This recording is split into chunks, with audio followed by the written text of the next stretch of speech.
तो आज मैं आपको एक अनोखी रहस्यमय कहानी सुनाऊंगा। अगर आप चैनल पर नए हैं तो अभी सब्सक्राइब कर ले तथा कहानी पूरा देखे। अंत में एक अनोखा रहस्य छुपा है। धन्यवाद। तो सुनिए। एक समय की बात है, एक नगर में केदार नाम का एक अति प्रतिभाशाली गायक रहता था। केदार के कंठ में साक्षात सरस्वती का वास था और उसके संगीत की धाक दूर दूर तक फैली हुई थी। परंतु अपनी कला के कारण केदार में थोड़ा अहंकार भी आ गया था। वह मानता था कि उसकी आवाज इतनी मधुर और उसके राग इतने जटिल हैं कि स्वयं देव भी उसे सुनकर प्रसन्न होंगे। उसकी सबसे बड़ी इच्छा थी कि वह कैलाशपति शिव को अपने संगीत से प्रसन्न करे और उनकी स्तुति में एक नया राग बनाए, जिसे केदार राग के नाम से जाना जाए। अपने इस लक्ष्य को पूरा करने के लिए केदार ने नगर की सुख सुविधाओं को छोड़कर हिमालय की दुर्गम चोटियों में स्थित एक प्राचीन शिव मंदिर की ओर प्रस्थान किया।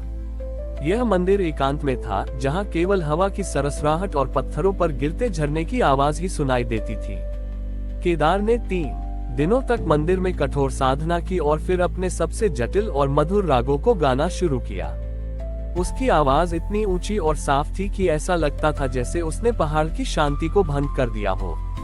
वह हर ताल, हर अलंकार को पूर्णता से निभा रहा था।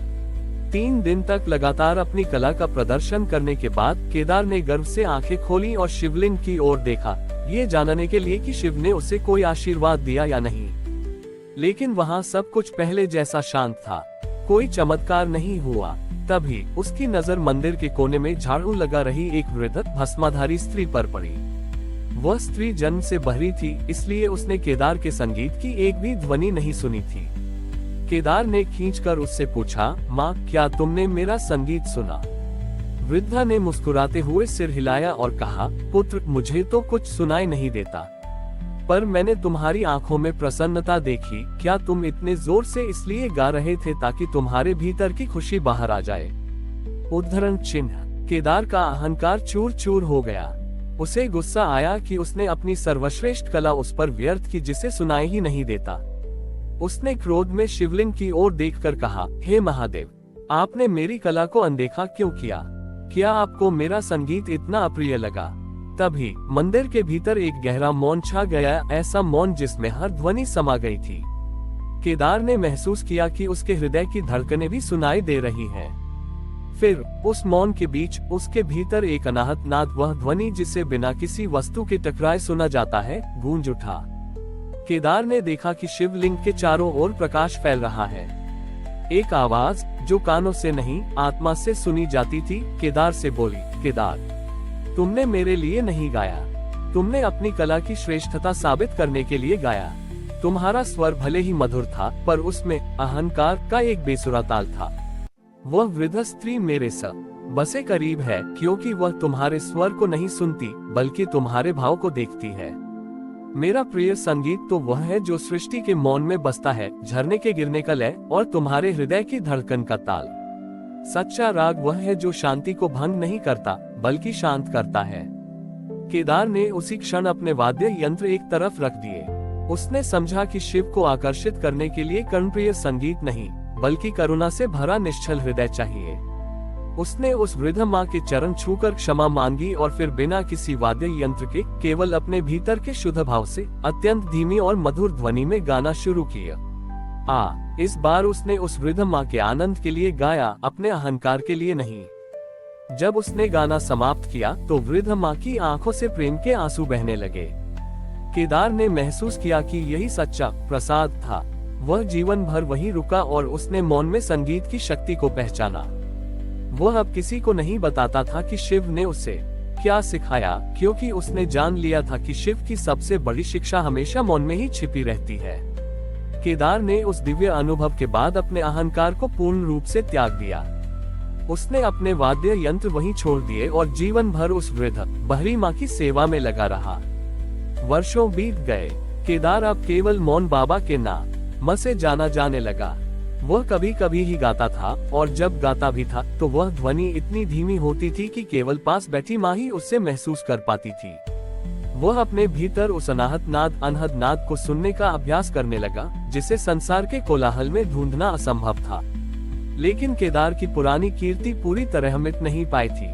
दूर देश के एक कला प्रेमी महाराजा भवानीकांत ने जब सुना कि महान गायक केदार अब पहाड़ों में एक मौन संत बन गया है, तो उन्हें विश्वास नहीं हुआ। महाराजा ने सोचा कि अवश्य ही वह अपनी कला भूल गया होगा। महाराजा अपनी सेना और संगीतकारों की पूरी सभा लेकर उसे मंदिर तक पहुँचे। महाराजा भवानीकांत ने केदार के सामने स्वर्ण मुद्राएं रखते हुए विनम्रता से कहा, हे महान गायक, सुना है कि आपकी आवाज में अब दुनिया के लिए कोई संगीत नहीं है। मैं चाहता हूं कि आप एक बार फिर अपनी कला का सर्वश्रेष्ठ प्रदर्शन करें और सिद्ध करें कि आपकी कला का सामर्थ्य अभी भी जीवित है। केदार ने धीरे से आंखें खोली। उन्होंने न स्वर्ण मुद्राओं को देखा, न महाराजा की शानो शौकत को। उन्होंने महाराजा का निमंत्रण स्वीकार कर लिया, पर एक शर्त रखी, मैं गाऊंगा, पर मेरा संगीत मेरी इच्छा से शुरू होगा और मेरी इच्छा से समाप्त होगा। अगले दिन महाराजा ने एक विशाल संगीत सभा का आयोजन किया। बड़े बड़े संगीतकार, विद्वान और दरबारी वहां उपस्थित थे। केदार, जिसने वर्षों से ऊंचा नहीं गाया था, मंच पर आया। उसने अपनी आंखें बंद की और अपनी रीढ़ को सीधा किया। सभी ने उत्सुकता से उसके पहले मधुर स्वर की प्रतीक्षा की, लेकिन केदार ने कोई स्वर नहीं निकाला। वहां पूर्ण मौन छा गया। पहले कुछ क्षण तो सबने सोचा कि वह किसी राग का ध्यान कर रहा होगा, लेकिन जब मिनट बीतते गए और केदार पत्थर की मूर्ति की तरह स्थिर बैठा रहा, तो सभा में फुसफुसाहट शुरू हो गई। लोग नाराज होने लगे कि इस संत ने महाराजा का अपमान किया है। परंतु कुछ क्षण बाद वह मौन इतना गहरा हो गया कि बाहर का शोर समाप्त हो गया। लोग धीरे धीरे अपने आसपास की आवाजें भूल गए और उन्हें अपने भीतर की आवाजें सुनाई देने लगी। किसी को अपने हृदय की अनियमित धड़कनें सुनाई दी, किसी को अपने मन के अनसुलझे विचार। ये वह शोर था जिससे वे हमेशा भागते थे। जब लोग इस आंतरिक कोलाहल से परेशान होने लगे, तभी केदार के चेहरे पर एक अत्यंत शांत दिव्य मुस्कान आई। अचानक वातावरण में एक ऐसी शांति फैल गई जिसने उस आंतरिक शोर को भी शांत कर दिया। उपस्थित सभी लोगों ने महसूस किया कि उनके कानों में कोई आवाज नहीं आ रही थी, लेकिन उनके अंदर एक ऐसी ध्वनि गूंज रही थी जो अब आरा सुख और शांति से भरी थी। यही अनाहत नाद था। महाराजा भवानीकांत की आंखों से अश्रु बहने लगे। उन्हें लगा जैसे शिव का तांडव नृत्य उनके भीतर ही हो रहा है, जिसकी लय बाहर के ढोल पर नहीं, बल्कि हृदय के स्पंदन पर थी। महाराजा तुरंत खड़े हुए और उन्होंने केदार के चरणों में सिर झुका दिया। उन्होंने कहा, हे मौन बाबा, आपने मुझे वह संगीत सुनाया जो मैंने आज तक कभी नहीं सुना था। ये संगीत का अंत नहीं, बल्कि स्वर का परम लक्ष्य है। ये राग न किसी कंठ से निकला, न किसी वाद्य से, ये सीधे कैलाश से आया है। मुझे माफ करें, मैंने आपकी कला का नहीं, बल्कि आपकी परम शांति का अपमान करना चाहा था। केदार ने बिना एक भी शब्द कहे केवल अपनी आंखें खोली और उन्हें देखा। फिर वह धीरे से उठे और चुपचाप वापस मंदिर की ओर चल दिए। उन्होंने न कोई इनाम लिया, न किसी की प्रशंसा सुनी।